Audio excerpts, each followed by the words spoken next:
Bonjour à toutes et à tous et bienvenue dans cette masterclass d'Inbound Marketing France 2021 qui s'intitule Signaux d'affaires et CRM, les meilleurs alliés d'une stratégie d'inbound marketing B2B performante. Pour discuter de ce sujet passionnant, je reçois aujourd'hui non pas un mais deux experts. Laurent Guéquier, responsable commercial et partenariat CRM de Explore, et Romain Musselli, directeur de marché CRM chez Eudonet. Leurs regards complémentaires vont nous permettre d'illustrer cette problématique des signaux d'affaires dans un cas concret. On accueille tout de suite Laurent Guéquier.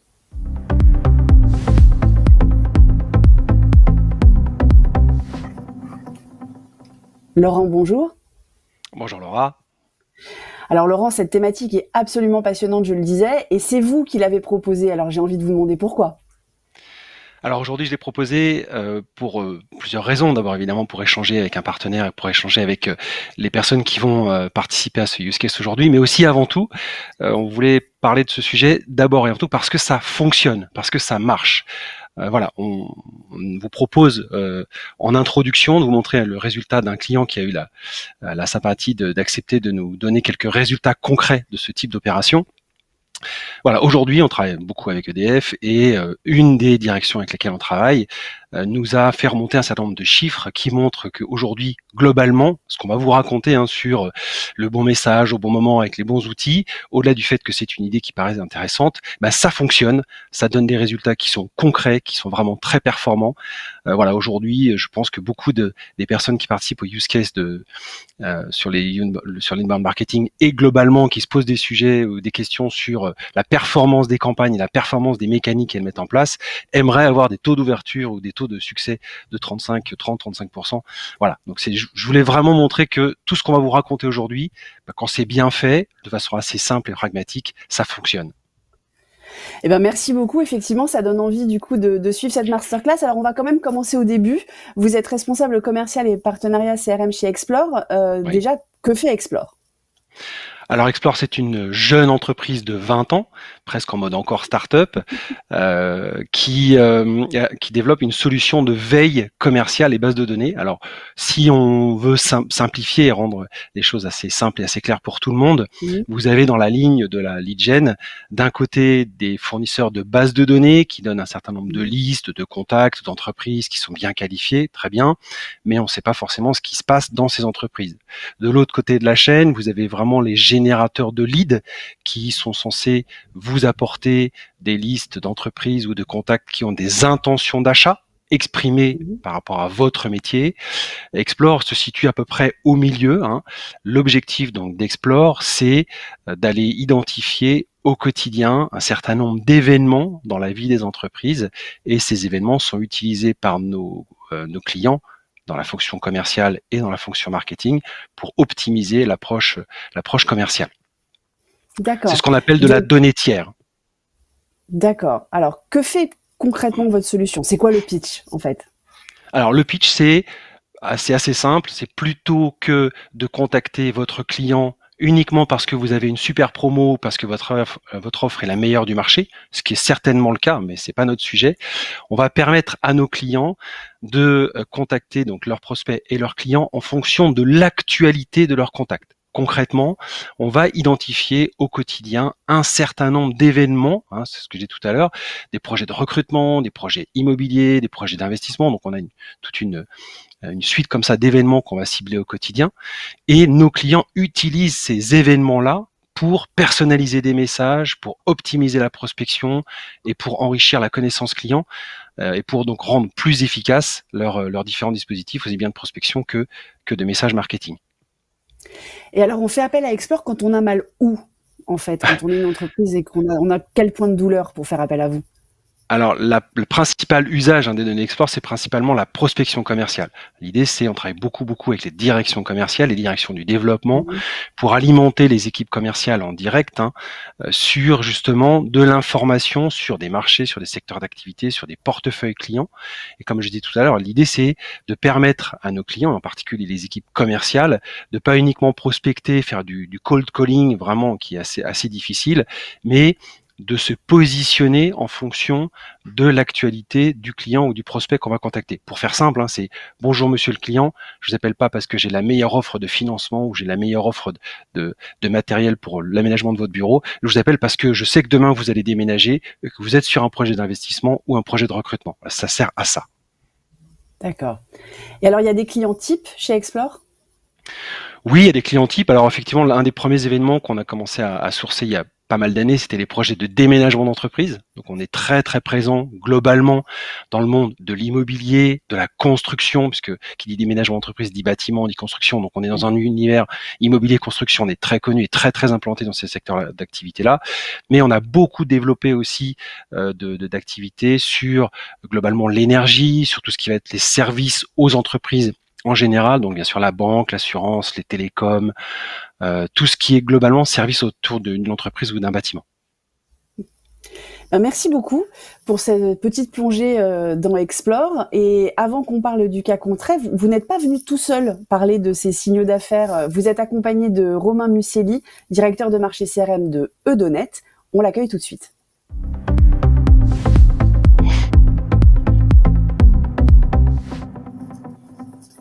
Bonjour Romain. Bonjour Laura. Donc Romain, je le disais, vous êtes directeur marché CRM d'Edonet. En 2 mots, que fait Edonet et vous, qu'est-ce que vous y faites ? Écoutez, Edonet, c'est un groupe indépendant français de CRM. Nous aussi, on est une jeune entreprise puisqu'on existe depuis 20 ans également. On a fêté nos 20 ans l'année dernière. On est à la fois éditeur et intégrateur de solutions CRM, c'est-à-dire que l'on va traiter toute la chaîne, c'est-à-dire de la création de l'outil, le R&D, et jusqu'à l'intégration et le déploiement des projets CRM chez nos clients. Donc vraiment, quand on met en place Edonet, vous avez l'ensemble des experts Edonet qui sont là pour vous accompagner dans le déploiement de la solution. On a aujourd'hui une stratégie de croissance européenne sur nos marchés de spécialisation, puisqu'il faut savoir que Edonet a choisi de spécialiser sa solution dans différents secteurs d'activité. Et moi, je suis directeur du marché entreprise et expert CRM. Et donc, j'accompagne ces sujets CRM au quotidien chez nos clients. C'est vrai que par le passé, moi, j'ai eu des fonctions de manager commercial et j'ai pu mettre en place des CRM pour mes commerciaux. Et puis, ça m'a donné envie de traiter ce sujet à plein temps du CRM. Et donc, le pitch à votre tour, que permet le CRM d'Edonet ? Alors nous, notre mission en tant que CRM, c'est bien entendu d'aider les organisations, que ce soit des TPE, des ETI, des grands comptes, à structurer leur connaissance client pour faire davantage de business et sur l'ensemble des étapes du cycle de vente. Donc on va traiter les leads, l'entrée des leads, on va aller jusqu'au support, on va également passer par les campagnes marketing et bien entendu traduire l'ensemble de ces éléments à travers le pilotage des indicateurs clés. Ce qui fait aussi la force de Edonet, c'est que nous, on s'adapte aux différents besoins métiers de nos clients pour leur permettre de développer et d'entretenir une relation privilégiée avec tous leurs contacts, avec en toile de fond toujours, puisqu'il s'agit d'un CRM, les 4 grands enjeux que sont la centralisation des données, le partage de l'information, mais également tout ce qui concerne l'optimisation de leurs processus et leurs processus métiers souvent, puisqu'on adapte la solution, et enfin le pilotage des objectifs. Alors, vous avez mentionné que vous étiez spécialisé sur des secteurs, vous nous en dites un peu plus ? Oui, tout à fait. Donc nous, on a très très tôt choisi de spécialiser la solution dans 4 grands marchés, qui sont nos 4 grands axes de développement aujourd'hui. En particulier, les associations et les fédérations professionnelles, où on va accompagner la gestion de la cotisation, la gestion des adhérents, tout ce qui va concerner les groupes de travail. On va également être très présent dans l'enseignement supérieur et la recherche, pour la récolte de la taxe d'apprentissage, la gestion de la vie des étudiants. On va également être très présent dans le domaine du secteur public, on va accompagner toutes les collectivités, les ministères dans leurs démarches qui sont liées au protocole, qui sont liées aux institutions culturelles, qui vont être également liées à la gestion des usagers. Et puis enfin, on va traiter avec les entreprises de services dans le B2B, notamment l'immobilier, puisque voilà, on est présent depuis assez longtemps dans ce secteur. D'accord, merci beaucoup. Donc maintenant, on va vous parler à tous les deux, puisque si j'ai bien compris, en fait, ça vous arrive de travailler côte à côte, Edonet Explore, Romain et Laurent, main dans la main en synergie. Donc si je résume un petit peu, en fait, c'est le contenant, donc c'est le CRM d'Edonet, et le contenu sur les signaux d'affaires, c'est Explore qui l'apporte. C'est bien ça, j'ai bien résumé, Romain ? Oui, c'est ça. Et d'ailleurs, on l'a vu avec la crise du Covid, hein. On assiste à un vrai développement des outils collaboratifs en entreprise. La dématérialisation des données s'accélère, et puis on vit vraiment dans l'ère de la donnée qui est à la fois plurielle et qui est traitée, travaillée à travers les algorithmes. Et donc pour nous, l'enjeu de demain, c'est de continuer à faire converger l'ensemble de ces données dans les outils de traitement pour mieux appréhender toute cette masse d'informations et bien sûr augmenter la génération des leads. D'accord. Et vous, Laurent, votre point de vue sur les avantages de ces synergies? Alors c'est des synergies qu'on développe depuis longtemps, mais sur lesquelles on a beaucoup travaillé effectivement ces dernières années, notamment avec Romain sur un certain nombre de clients communs. L'objectif des synergies, c'est effectivement cette bonne complémentarité contenant-contenu, la notion d'animation. C'est assez simple, hein, la donnée toute seule, elle sert pas à grand chose. Le CRM, s'il est vide ou s'il est juste en reporting, ça perd un peu de sa valeur. Donc vraiment l'objectif, hein, c'est d'animer le contenu, d'animer les équipes par de la donnée qui vient effectivement de l'extérieur. Il y a aussi cette notion de complémentarité, c'est-à-dire qu'il y a beaucoup de données qui sont notamment saisies par les équipes ou qui sont des remontées de dispositifs marketing ou commerciaux.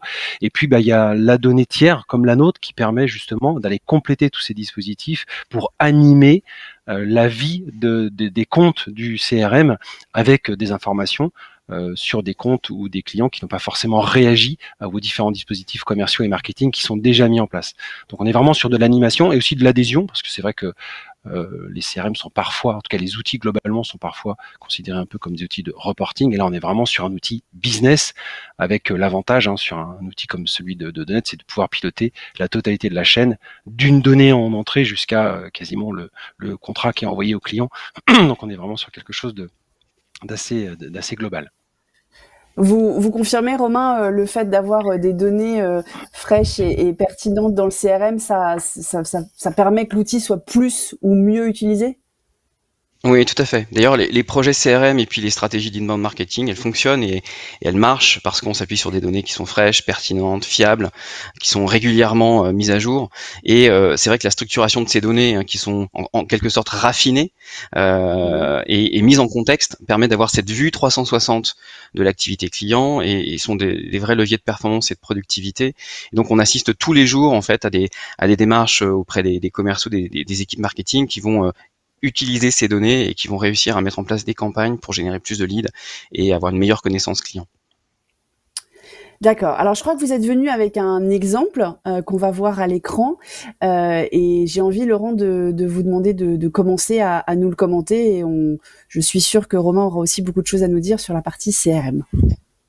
Ok, merci. Alors effectivement, pour essayer d'illustrer notre propos, alors là aussi on va pas révolutionner la stratégie marketing, c'était pas le sujet, mais en fait ce qu'on voulait c'était partager avec vous quelque chose de très concret qui fonctionne. Alors en l'occurrence c'est pas l'exemple de tout à l'heure, mais c'en est un autre qui fonctionne aussi sur un client commun avec lequel on travaille avec Romain notamment, sur un petit dispositif assez simple mais très efficace de stratégie marketing ciblée. Alors en gros, si on prend la slide, on commence par la partie gauche. L'idée, c'est dans un premier temps de comparer, en tout cas d'associer les éléments déclencheurs Explore, donc tous les signaux d'affaires dont on a parlé tout à l'heure. Donc là, on en a choisi un en particulier qui est une future implantation de bureau, par exemple. On la compare avec la base installée qui est dans le CRM. Donc là, déjà, dès le départ, on voit la synergie entre les données qui sont effectivement syrétisées, de qualité et qui viennent alimenter une base installée de comptes qui est déjà donc dans un outil, potentiellement un CRM. Alors ça peut être aussi une DMP, mais enfin l'idée c'est de bien alimenter les bases installées par des données qui viennent de l'extérieur. On a choisi une donnée en particulier qui est pertinente pour l'activité de ce client. Évidemment, par rapport à toutes les données qu'on peut livrer, on va choisir les données les plus pertinentes. Et ensuite, ces données-là vont alimenter en information les différents segments de clients ou de prospects, très clairement. Donc là aussi, ça c'est le genre de choses qui sont vraiment, c'est le prérequis du CRM de segmenter ces niveaux de compte avec des prospects qui sont connus, pas connus, des clients, est-ce qu'il y a du business en cours ou pas, et donc d'aller faire donner des signaux justement aux équipes commerciales ou marketing. Alors on parle beaucoup de commercial avec le CRM, mais faut pas négliger la brique marketing. Effectivement, sûr. Tout ça permet aussi d'aller alimenter, ça va être le cas notamment ce que vous expliquez Romain sur la notion de scoring, d'aller alimenter aussi tout le nurturing qui est piloté dans les différents outils, et en particulier dans Eudonet pour ce cas-là, pour faire remonter des prospects, ou même des clients d'ailleurs sur l'upsell, qui ont potentiellement une appétence de plus en plus forte pour recevoir tel ou tel type de message, et pourquoi pas retourner dans le process vraiment de prise de rendez-vous commercial direct. Donc on est vraiment sur ce sujet très en amont, et surtout ce sont des données, et c'est un petit peu là-dessus que je voulais insister.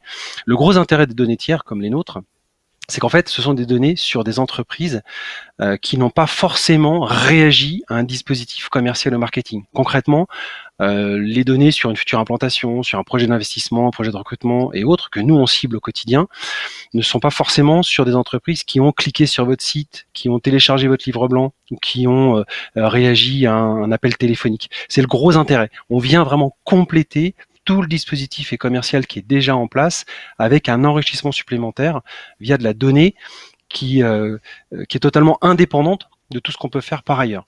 Et ça, souvent, c'est un peu oublié des équipes marketing. C'est pour ça qu'on parle de 3 niveaux de données, la first party, la second party et la third party. Souvent, c'est un peu oublié dans les dispositifs marketing. Et c'est un peu dommage parce que justement, on sait que ça fonctionne bien. N'est-ce pas, Romain ? Donc ensuite... Je suis tout à fait d'accord avec ça. Voilà, donc sur la partie CRM, une fois que les données sont arrivées donc de Explore, vous nous décrivez un petit peu le chemin qu'elles parcourent ces données et comment elles sont exploitées ? Oui, tout à fait. Donc le chemin qu'emprunte la donnée qui arrive dans le CRM, c'est qu'effectivement, on va, comme le décrivait Laurent, on va la segmenter.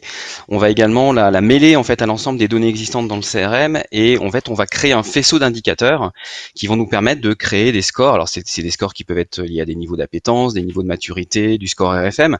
Tout ça va nous permettre en fait, en s'appuyant sur les signaux que nous envoie Explore, mais également le profil de l'entreprise, des surfaces de mètres carrés, des nombres de postes, des notions d'activité, est-ce qu'il y a eu des rendez-vous. Donc tout ça en fait va être mis dans le moteur de scoring et va nous permettre en fait d'aller ensuite enrichir ce qu'on appelle des sélections. Des filtres sur des sélections de contacts qui vont être les cibles de nos campagnes marketing pour déclencher justement ces campagnes. Donc en fait, on va pouvoir à travers tout le traitement qui est intégré, qui est prévu dans le CRM, on va pouvoir déclencher des campagnes marketing ciblées au bon moment puisqu'on a bénéficié des bons signaux, et ces campagnes marketing ciblées vont pouvoir être créées dans le CRM. Ce qui fait vraiment, je dirais, l'intérêt de l'outil Eudonet, c'est d'avoir compris qu'on pouvait gérer à la fois la partie commerciale et marketing, donc il y a la brique effectivement de suivi, de segmentation, de centralisation des contacts, mais également toute la brique qui permet d'envoyer les campagnes, de faire du marketing automation est intégrée, et donc on va pouvoir l'utiliser pour pouvoir envoyer ces campagnes ciblées, faire le design de ces emails, et puis derrière gérer tout ce qui va être tracking, call to action et téléchargement des contenus.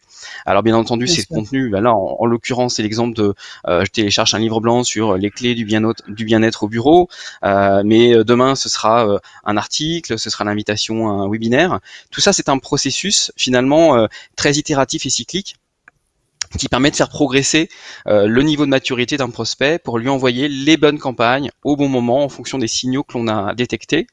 Et tout cela va aboutir finalement à ce que on puisse proposer des rendez-vous aux commerciaux, la mise à jour d'opportunités pour pouvoir déclencher ensuite la signature d'un contrat, et pourquoi pas, puisqu'on est dans un outil CRM, avoir des modules qui permettent de faire de la signature électronique. Donc on peut vraiment gérer toute la chaîne qui va de la détection de ces signaux jusqu'au traitement, l'envoi de ces campagnes, la mise à jour des fiches organisation, des fiches contacts, et puis évidemment tout le pilotage en transverse de la performance et de la consolidation de ces indicateurs clés.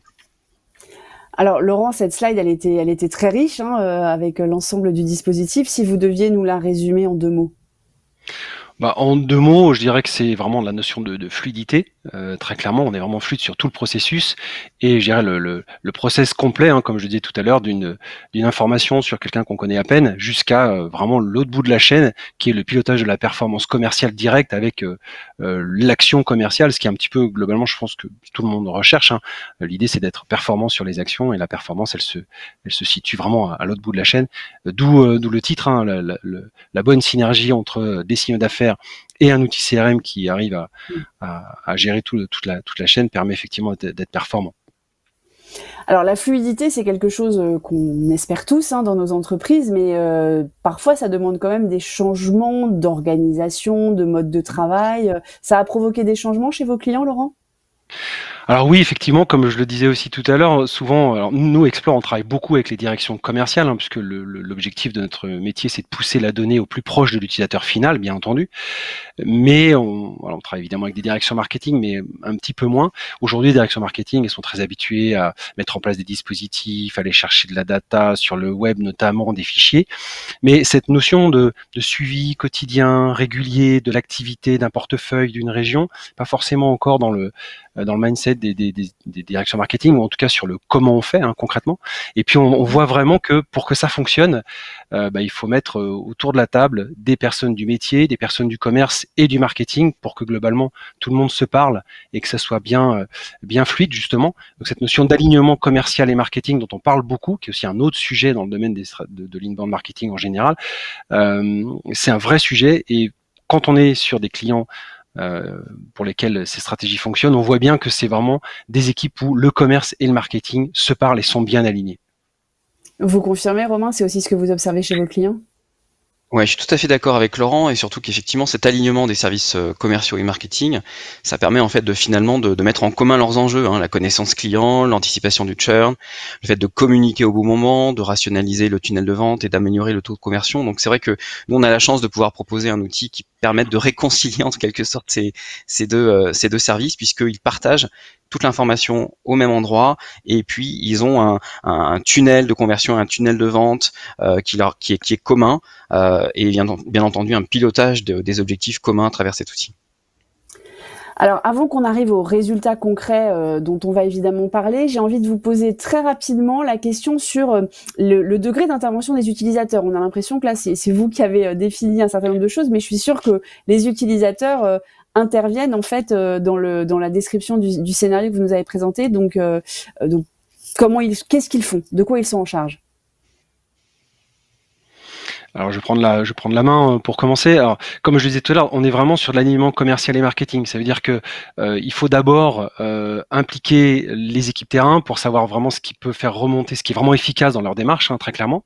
Et puis ensuite faire parler donc le commerce, le marketing, un peu la DSI aussi de temps en temps, même si c'est rarement un sujet. Il y a rarement de blocage, très clairement. Et effectivement, il faut exprimer chacun, faire exprimer chacun dans son besoin, dans son quotidien et dans ce qui est efficace pour que petit à petit on remonte la chaîne. En fait, on part du terrain et on remonte jusqu'à les dispositifs, quels sont les outils les plus efficaces et ensuite quels sont les événements. Et après tout ça va être harmonisé dans l'outil. C'est souvent comme ça que ça fonctionne. Et pour ensuite, avec Eudonet, avec le CRM, Romain, c'est quoi l'implication des utilisateurs dans la définition de ces scénarios?